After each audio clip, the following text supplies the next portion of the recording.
तो दोस्तों आपका स्वागत है केडी स्टडी मंत्रा पे। आज हम क्लास 9 का चैप्टर 6 है आपका लाइन एंड एंगल्स, उसका इंट्रोडक्शन करेंगे। समझेंगे चीजें क्या क्या है। तो सबसे पहले हमें एक चीज समझनी होगी। हाँ, सबसे पहले एक चीज समझनी होगी। देखो ये ट्राइंगल है हमारा। अब ट्राइंगल में कितने होते हैं? 3 एंगल। जैसे हमारा angle A plus angle B plus angle C, और तीनों का सम मिला कितना होगा? 180 डिग्री होगा, है ना। तो इसलिए क्या होता है, अगर हमें ट्रायंगल में कभी दो एंगल गिवन हो, मान लेते हैं कि ये कितना है 50 है एंगल ए, एंगल सी कितना है? एंगल सी 70 है ना। तो क्या होगा, हमें एंगल बी निकालना, तो हम क्या करेंगे, एंगल ए हम कितना हमारा 50 है, एंगल बी कितना है हमारा वही निकालना है, एंगल सी कितना है हमारा 70 है, तो यहाँ पे 180 है, तो कितना हुआ ये 120 हुआ। तो एंगल बी यहाँ पे हुआ और यहाँ पे क्या हुआ 120 हुआ बराबर 180। अब एंगल बी अब पॉजिटिव यहाँ पे नेगेटिव हो जाएगा, यहाँ पे 120, तो 80 माइनस 120 है ना। तो कितना आ जाएगा हमारा, एंगल बी हमारा आ जाएगा कितना 60 आ जाएगा। तो ऐसे करके हम चीजें निकाल सकते हैं, क्योंकि एंगल तीनों एंगलों सम कितना होता है 180 होता है। उसके बाद में आगे चलते हैं।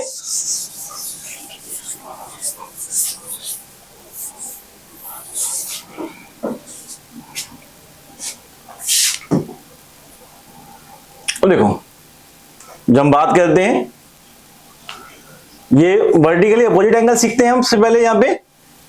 तो यहां पे हम चीज देख रहे हैं, देखो दो लाइन है यहाँ पे। अब जो दो लाइन है यहाँ पे कौन कौन सी, एक लाइन आपकी ये आई यहाँ पे, एक लाइन आपकी ये आई, और यहां पे क्या हुआ, दो एंगल बन रहे है ना। यहां पे क्या आपके बन रहे हैं, दो एंगल बन रहे हैं। यहां पे देखो कौन से एंगल बन रहे हैं आपके, एक तो आपका क्या है एंगल है ए ओ सी है, और ये बराबर होगा किसके, एंगल बी ओ डी के। क्योंकि क्या होता है, जो एंगल वर्टिकल अपोजिट होते हैं, जो दो लाइन ये हैं, उनके इंटरसेक्ट करने के बाद जो एंगल बन रहे हैं, तो वर्टिकल अपोजिट एंगल कहलाते हैं। जैसे यहाँ पे ये और ये वर्टिकल अपोजिट, और यहाँ पे ए और डी और बी और सी यहाँ पे क्या वर्टिकल अपोजिट है, और ये हमेशा क्या होते हैं, आपस में इक्वल होते हैं। जितना एंगल ए ओ सी होगा उतना ही क्या होगा, एंगल बी ओ डी होगा। ये चीजें हमें याद रखनी है, कोई दिक्कत नहीं है इस चीज में,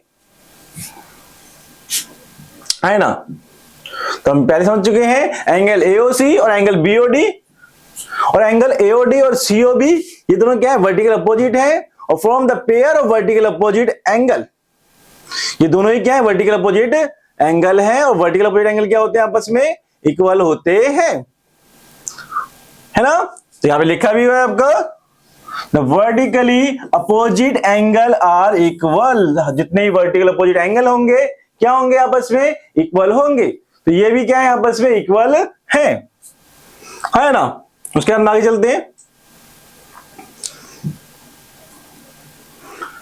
एडजेसेंट एंगल, अब समझो हम जब बात करते हैं, ये क्या एंगल में वर्टेक्स हो गई, है ना।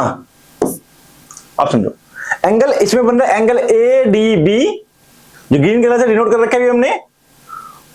उसके बाद में ब्लू कलर देखो एंगल बी ओ सी, ये एंगल बन रहा है यहाँ पे, सॉरी बी डी सी, ये एंगल बन रहा है यहाँ पे। अब ये एंगल क्या है, ये एंगल आपके क्या है, एडजेसेंट एंगल है। कैसे समझेंगे कि यहाँ पे हम देखते हैं, यहाँ पे दोनों में डी क्या है, कॉमन आ रहा है। तो यहाँ पे क्या है, हैव कॉमन वर्टेक्स क्या है, यहाँ पे डी है ना। उसके बाद में ये देखो, उसके बाद क्या है, कॉमन रे भी तो है यहाँ पे। कॉमन रे किसे कहते हैं, एक साइड एरो होगा, एक साइड से हम उसको बढ़ा सकते हैं, एक साइड से बढ़ा नहीं सकते। तो ये रे क्या है, जो ये बी डी रे है वो भी कॉमन रे है, कॉमन वर्टेक्स डी है, और कॉमन रे क्या है, वीडी है। उसके बाद में हम जब आगे चलते हैं, अब आर्म है यहाँ पे, फर्स्ट आर्म क्या है, एडी है, और यहाँ पे डीसी है। तो रे एडी और DC non common arm laying to the either side of the common arm BD, उसके साइड में बीडी के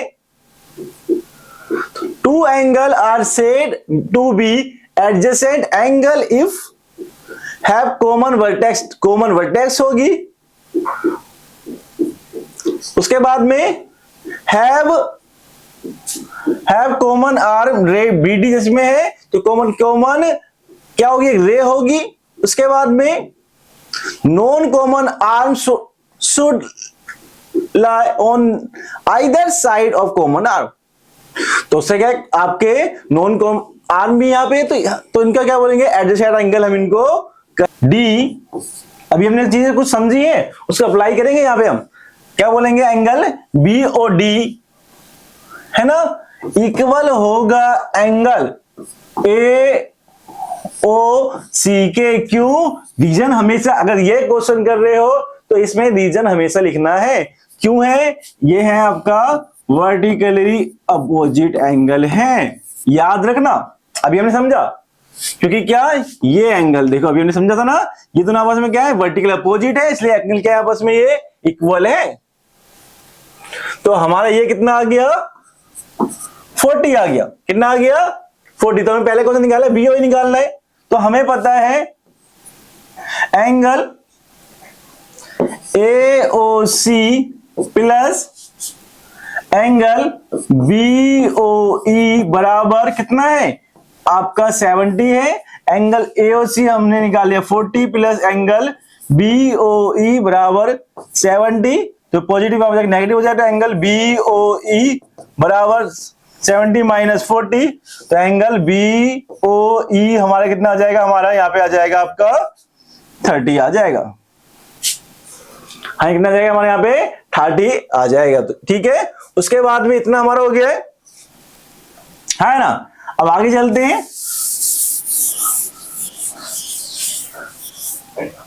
हमें क्या निकाला है, अभी हमने कोई चीज पढ़ी थी हमने कि हम बात करें यहाँ पे कि एक लाइन पे कितने भी एंगल सब कितने होंगे, 180 के होंगे। तो मैं बात करूं angle A O C plus angle C O E plus आपका एंगल कौन सा है, बी ओ ई है ना।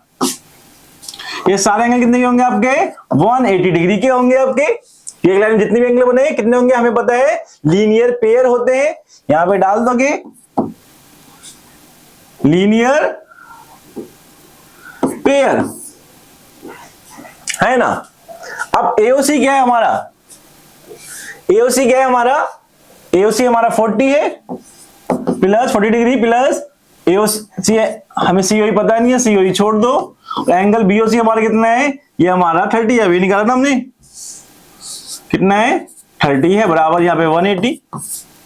तो यहाँ पे angle C O E plus 70 degree बराबर, तो एंगल सी ओ ई ये यहाँ पे जाके पॉजिटिव है, नेगेटिव हो जाएगा तो 70। तो एंगल सी ओ ई कितना आ गया, एंगल सी ओ ई हमारा आ गया 110 डिग्री, है ना। लेकिन क्या हमें एंगल सी ओ ई निकालना है इसके अंदर, नहीं, हमें निकालना है, क्या निकालना है, reflex angle of C O ई। तो यहां पे लिखो रिफ्लेक्स, ठीक है, एंगल सी ओ ई कैसे निकालेंगे देखो यहां पे।